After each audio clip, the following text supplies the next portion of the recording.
Hey guys and girls, welcome to this week's episode of the B.Invested Birchy podcast. I'm your host Nathan Birch, and it's the show unraveling the truth to the facade of the 21st century. We're now exiting the matrix and waking up to motherfucking reality. The reality is a lot of people find it hard to get started in the current market, and probably the biggest thing they find it hard to get started. There's a couple of reasons. One is finding the deposit, and the other one is finding the property. So I'm not getting into the property today. If you want to find good properties, call us up. That's what we do. Buyer's agent, find properties below market value, low entry prices, investment grade stock. That's what we do. But today, I'm going to be talking about finding that deposit, whether it's for your first property, your second property, your 10th property, 20th property. It's always an issue. Right? I even tell you today, I still push myself buying properties. Like, yeah, I've got to buy that one, I've got to buy this one. I was like, I should have bought a few too many this month. How am I going to settle them all? So it's always a challenge. And I've got some notes here that some of my team have put together, which is really cool, because sometimes I'll just go on random tangents and talk about, what about we do this? What about we do that? But I'll talk a bit about, things that I've done on my journey as an investor when I've gotten stuck. And, a lot of people think, I just got to save myself there or whatever. But if I break it down, a few ideas on where to get the deposit from. If it's your first one, you could save it is the first go-to. The second one could be you could sell something, sell your car. I've sold my car so many times, so many times I sell a car, I'm like, oh shit, there you go, there's some cash, whatever, right? I've done it many times, probably, 7 or 8 times that I've done it over 23 years as an investor. But I get rid of cars, I've got no attachment to them, so, I sold it, bought another one. But you might have some. If you're 25 years old and you've been working for 5 years, from 20 to 25, and you're earning, 50 grand a year as an income, you've earned $250,000, right? What have you spent your money on? Have you spent it on drinks, good time, whatever? Have you bought yourself, a jet ski, a motorbike, and some other doodad that you can get rid of, right? So there's things that you could sell or offload for a short-term pain to gain ratio. Do you have a parent that could go guarantor? I'm not a fan of going guarantor, no financial advice on this front, but there's a different way to structure going a guarantor. So if you've got a parent that could help you by gifting you equity, that's another option. Instead of going guarantor, which I'm not a big fan of, gifting the equity is a much better and safer way for all parties. You could get a side gig, you could work 2 jobs, go to Uber, set up a little business, flip things. I remember back in the early days, I used to, before the eBay, before Facebook Marketplace, before anything digital, there was a thing called the Trading Post, which I'm probably showing my age now. I think it was about 2005 or something. They stopped the Trading Post. It was like a newspaper, and it was just listings of classifieds, and you'd go through it like, I found this car that's all stuffed up and it's $200 or whatever, right? I'd buy caravans just randomly for like $2,000, and I'd relist it by, I'd get it as soon as the paper comes out. I'd find some, I'd buy it, get it down so cheap, and I'd go and relist it, ready for next week, and I'd put the price up and market it a bit better and sell it for $4,000 or $5,000 and make myself a few grand. And those things help me save deposits. There's a random tip. I feel like sometimes I say these random things. People are like, wow, I didn't know that, because I forgot about it. It's deep down in memory bank. But there's different things that you can do to try and get that deposit for your next purchase. But I guess if we break down the strategy of how to come up with a number, how much do we need? It becomes much easier when you have a plan, right? And this week's episode is, what is the plan? How can we get there? So I think the first thing is how much do you need as a deposit, right? Sometimes people underestimate, sometimes people overestimate.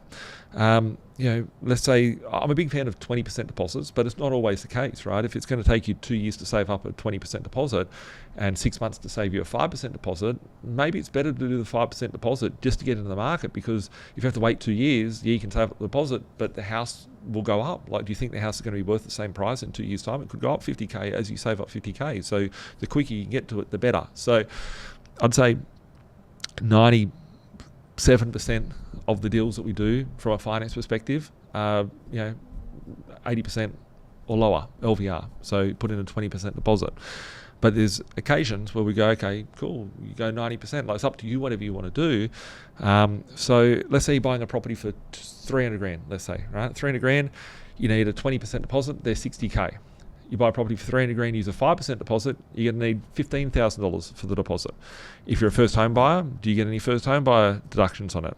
A lot of people will try and get the first home in a grant to save some money, right? But when they're buying that, it means that they're not buying the right investment for their strategy. 9 times out of 10, 9.5 times out of 10, they're buying the wrong asset to put in their portfolio. So it's important to not try and just get the first home in a grant because you want to get a first home in a grant for the sake of it, because you could be hurting yourself if you go and spend all your money in your first home and you go, okay, cool, I'm just going to live in it for 6 months, not even my dream house, and then you go and buy an investment property, all your servicing could be gobbled up, etc. So let's assume you want a palatable number, 200 to 300 grand property, 40, 50K as a deposit, some closing costs, whatnot, say 50K, just as a figure, right? Then it's a matter of working backwards. What does $50,000 look like? When do I need the $50,000 by? Just break it down like in bite-sized chunky pieces. So 50 grand and you want to save it in 12 months, there's going to be $960 per week. And then if you want to go, okay, I want to do this over 24 months, well, then that $960 becomes, $480 per week that you need to save over the next 24 months. You can't save $480 per week, well, then it's divided over 3 years and it becomes $330 per week that you're saving up. So, work out, the time frame and then commit to that figure where you go, hey, I'm going to put in $200 a week or $300 per week, right? And you might save 20 grand and you're like, hey, I've got 20 grand, I might sell my car, I might get a side gig, whatever it might be, where you can bring that timeline shorter. But yeah, just important to work backwards, right? I think the next thing is, right, if we're going to save $400 a week, whatever the figure may be, a lot of people will be like, I can't save that amount of money, right? How do I get started if I can't save that money? Well, but one of the first things I'd look at would be having a budget, right? And it could just be writing it down on paper, getting a book, right? Because it's good to have a book and just doodle stuff in it, right? You have the pen and the paper, you have to physically use your brain and you have to draw it, and it's better than pushing a button to delete something off an Excel spreadsheet. So writing it's great. Putting in an Excel spreadsheet's great as well. But just itemize everything, right? If I get a haircut once a month and it's $50 for a haircut, I was making up a figure, $50 for a haircut, the chicks will be like, $50 a haircut, where do you get that? And dudes will probably be like, $50, that's expensive, it costs me $30, whatever the case may be. So it's $50 a month. That means it's $600 a year for haircuts for you, right?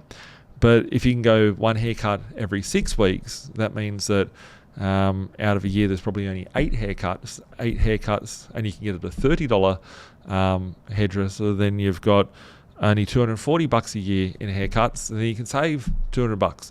So what little changes can you make to your lifestyle to be able to find more cash flow to be able to put into your savings account?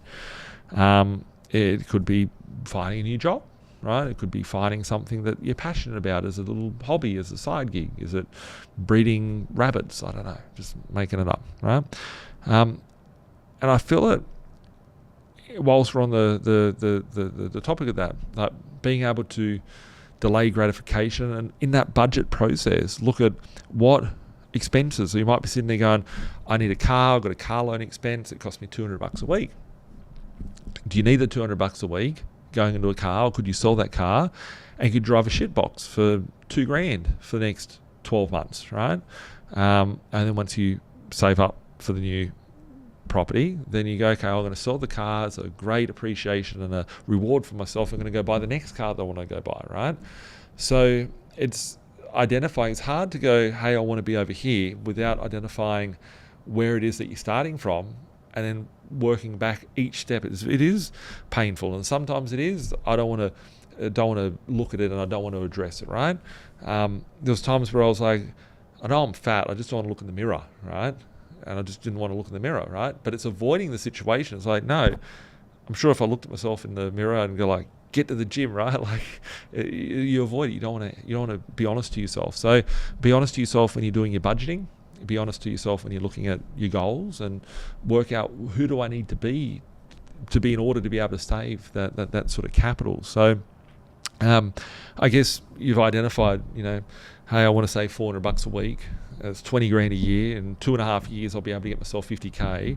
How do you go about it? Because it's easy to go, the money's in the account, and then it goes out, and you go, well, I had an emergency bill this week, and I had to pay for the dog or the bloody car, or something went wrong or whatnot. But being able to pay yourself first, you go, okay, I've got my $1,000 a week's coming in the account. I'm going to take my $400. I'm going to put it into that special account, and no one's going to fucking touch that. That's going to stay there, all good.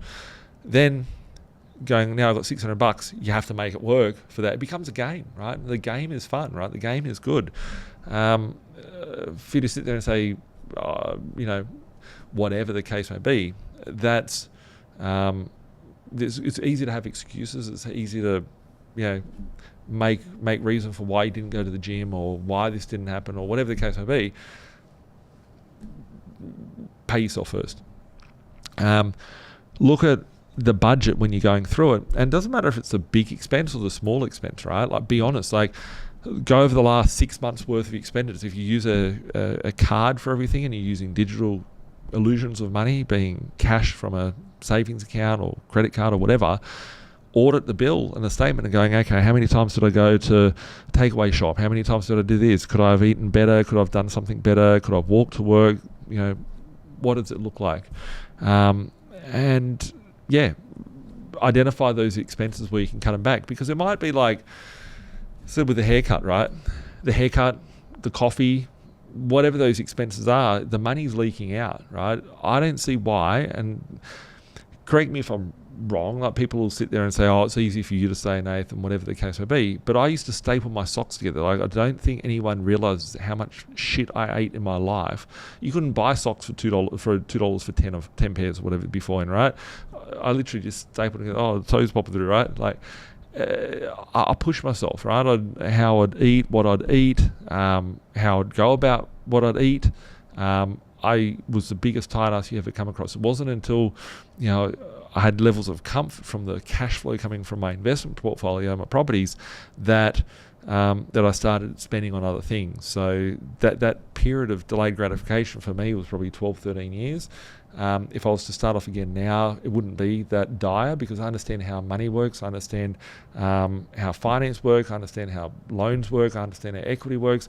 When I started buying, I thought, I've got to buy the property and then pay out all the debt and all those sorts of things. So knowledge is good, but just starting out, I wouldn't have had to be as frugal, but I was very, very frugal when I first started.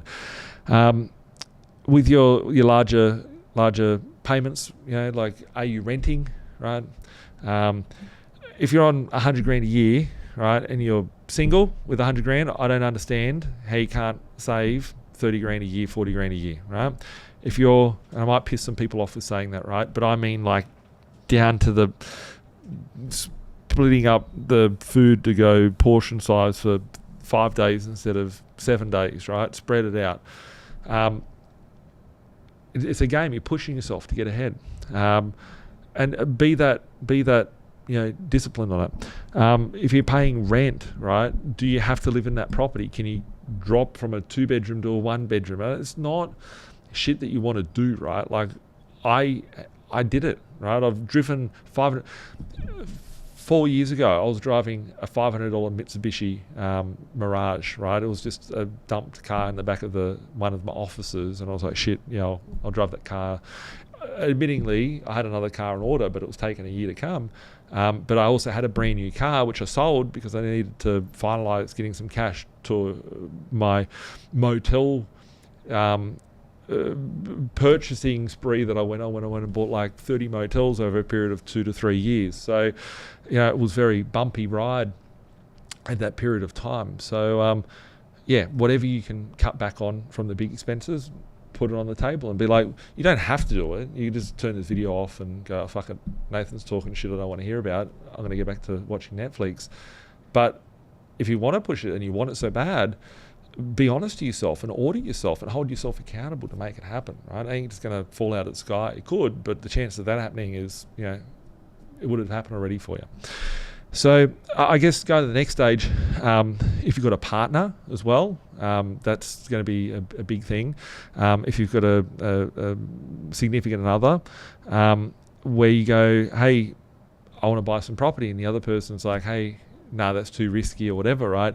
Your role is to involve them and get them on the same page. And I see so often people that don't reach their goals, right? It's like the husband wants to invest, the wife doesn't want to invest, and the flip side to the other, the wife wants to invest and the husband doesn't want to invest or whatnot.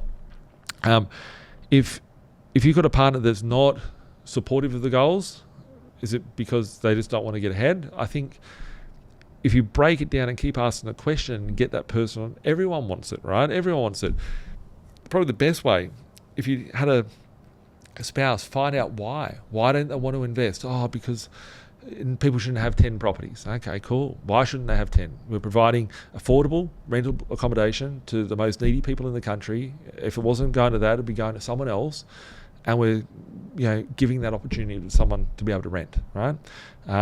Is it because they're scared because they saw a family member lose their shirt from buying the wrong asset, right? Or buy a stupid asset which went down in value? Things go wrong, right? There's fears. We're walking around with all the thought processes based on information that we've had throughout the course of our life. And sometimes people are fearful of that. I feel like a lot of people, right? And this is the thing, right? You might have, I'm just going to use an example, the husband and the wife, where the husband wants to do it and the wife doesn't, right? I'm talking about investing in property, not anything else here, right? With it, the husband might be working in a mine for 2 weeks on and 1 week off, and the wife's at home with the kids, right? Not being, misogynistic. This is how it is, right? The guy wants to get out because he doesn't want to have to spend time away from his kids for 2 weeks in a row and wants to get closer to home. So he wants to replace his 200 grand.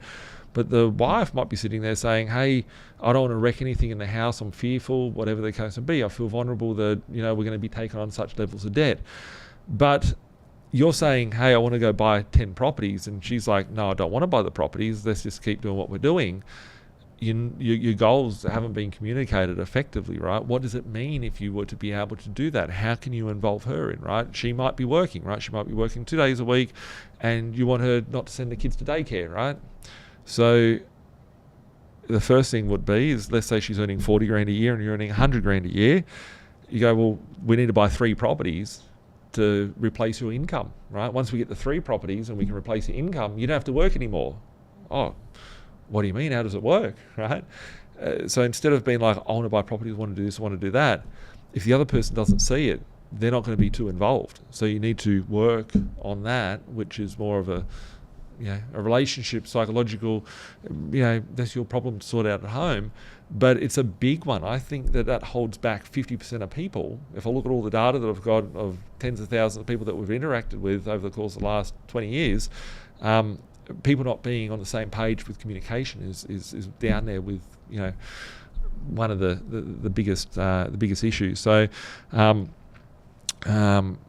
it might be that you don't go on the holidays. That if you've got a spouse, let's say you're dating or whatever, it's like, okay, boyfriend, girlfriend, whoever that you're dating, I can't do that at Christmas because I'm focused on this. If we're collectively together, we can do things more greater. But you've said that, you've identified that. What are the things? How do you communicate that to those around you? If you've got clarity on your goals, share it, right? People are fearful. They're like, I speak to people and they're like, what are your goals? And like, and I hear their voice change, right? It's like, they get all like shy and they're like, if I get 20 grand a year, if I get 50 grand a year, it'd be great. It's like, yeah, you get 50 grand. We can get 50 grand a year passive income pretty easy. You reckon? Yeah, I'd really love 100 grand. It's like, well, fucking tell me you want 100 grand, right? Communicate that, right? You know where your goals are. You've identified it. Get a big texture out and write it on the wall in your shower. Put it on your mirror, right? Get your lipstick or your Mrs. Lipstick, and write on the mirror, 100K a year passive income, whatever that figure may be, make it known so everyone around you is like, okay, cool, I understand that little Tommy ain't going away to do this because that's his goal. He's so focused. I admire him, right? He's sacrificing his time to be able to do this. Make it known. A lot of people don't want to share it. People are fearful of failure. What I've found over the years is me voicing what I'm going to do. And there's all these people that say you shouldn't voice your next move, and I agree with that in a lot of circumstances. But if you've got a goal, there's burning desire. It's like having a business without everyone understanding what the mission is, right? There's no vision or mission statement in the business, and people don't understand this is what we're all striving collectively to achieve. Then it's hard for other people to buy into that as well. So once you throw it out there, it's like there's that commitment. It's like, I'm here, I've made that decision that I've told everyone I'm going to earn 100 grand. Next time I catch up at Christmas, if I'm not making steps and I've said I've done nothing this year, I'm going to look like a dickhead in front of all my friends and family. So I better do something to get there, right? It may not be the whole amount or whatever the case may be, but it commits you. You're committing yourself. You're taking responsibility over the course of action, right? And some people are just going to say throughout their life, I'm going to do this, I'm going to do that, I'm going to do the next thing. And they're gonna, but they're gonna do shit. They don't do anything, right? So you don't want to be a gunner. You want to go, okay, this is my clear vision. I'm making steps to get there. And then it makes it easier too, because if you're making a decision and then someone tries to divert you, right? And life gets caught on with lots of pleasures, right? It's like you're driving down the road and you're like, oh, here's a spot to go and look at. Next minute you go for a big drive and you're 2 hours off track. And you want to get back on track, and you can't because it's the day's over and the sun's gone down, and you got to stop wherever you are, and then you got to get back on the road tomorrow morning. But you've lost a day in that process. So, having clarity, you go, nah, I've got the map, I've got the road, I've got the direction of where I need to go. I ain't gonna fucking detour because I know that I need to stop at the next checkpoint to be able to reach my goal to get to the next stage of that journey. So, documenting it is very important, and sharing that documentation around the way. Getting back to, just purely on where to save the deposit, look at different things that you can do, right? Where can you add value in your work? Is there a way that you can say, hey, boss, I see that, we're missing out on... I was talking to someone, actually. I don't know the person at all. I was at a gym recently. Someone was saying about a business they were working in and had worked there for many years, and they should have done it themselves, but they're working for their boss and their boss is expanding overseas. And I was like, why don't you talk to your boss and say, hey, I don't want anything to do with the business, but what about we grow it over here and there's some profit or something that happens from it? Be creative with those decisions that you had, the things that you have around you. When was the last time you asked for the pay rise? But don't just go, oh, hey, I deserve a pay rise. You need to be adding value. How can you add value into the business that you work in? In some businesses, you ain't going to get a pay rise from the government for, being a good sport, right? You need to be in a commercial space to be able to add that value and to look at it. So, is there commissions you could earn? Is there a side gig that you have? Could you do cleaning, girding driveways? I see all these random reels that pop up on my socials, right? And so some kid that's 18, he's got bloody 3 mates, and they've got cartches and gurneys for the driveway. They cost like $500 a piece or $1,000 a piece, and they're doing 2 jobs a day, and they get $500 a job. And so like, what things can you do? Where can you add value in your life to build another income stream coming through? And to be looking at it, it can be a fun game to get there. Yeah, it's sacrifice, and I'd be in a different position today to have to go do that all again. But when I look back, I'm like, it sounded like shit at the time, but it was actually fun. It was character building. I don't like that word, but it was character building back in the day. And, that's what it took. That's what it needed to be. And it makes it a lot more rewarding when you look back and go like, yeah, that was funny. I can't believe I did that, but I did it because I needed to get here, and I'm here, and it's cool. So, get a second job. I worked 2 full-time jobs for a period of 7 years. Yeah, two jobs. I work crazy hours still to this day, right? But it's different now. But yeah, I used to work 2 full-time jobs. 1 year I had 7 days where I didn't work the 2 jobs. 7 days off in the whole year. I was working 2 jobs most days. So look at the assets, the thing that are laying around. It could be an old computer you could get $500 for. It could be an old mic from your gaming console. I don't know what you'd sell. I don't even know what these are worth, right? But whatever it is, where can you find the capital? Where can you raise it? Where can you bring it back in? Put it in a pile and go, okay, now I'm here. Let's take that step. Because it might seem like a sacrifice today, right? You got to drive a shit car, whatever the case may be. But when you buy a property, you throw 50 grand down, you've taken a year, you save yourself 50K, and then you go buy a property for 200 grand, you come back 6 months later, you rebate it for 300 grand, and you're like, hey, I've got 100 grand equity, I can get 80% of that out, I've got 80 grand. You're suddenly sitting there thinking, shit, imagine I do this again. Imagine I have 10 of these things happening. I'll be pulling out 800 grand now. And that's the power of building that wealth. And you don't see it necessarily at the start. There's a bit of faith that you have to have in yourself, in your decisions. If you have clarity on your plan, it makes it much easier to do so. That's why I always circle back to having good direction and roadmap there. So I guess in takeaway, of a wrap up, getting started, get yourself a budget. Start with your budget, work out a plan, work out what's the income, where's the leakage in my expenditure, how can I block that off? Look at all your assets, what can I sell, what can I do, what can I raise capital from, whatnot. Get a team around you, educate yourself, listen to podcasts, watch out for information overload and people that are promising shit that's getting you into trouble along the way. Speak to people, right? This is really just relating to someone just getting started, right? But if you've already got a house, right, I reckon 80% of the people that come to us may have no money saved, but they've got a house that they bought 10 years ago for 500 grand and now it's worth $1 million and they owe 500 grand on it, and they've got a few hundred grand worth of equity. They can go back, pull out 50 grand, 100 grand, 200 grand equity and use that for 1, 2, 3, 4 deposits. So I've really only covered if you're just getting started today. But speak to people. If you need help, I have a finance company called Zinger Finance. Put the details on the screen here if you want to screenshot it and save it and call the team or send us an email.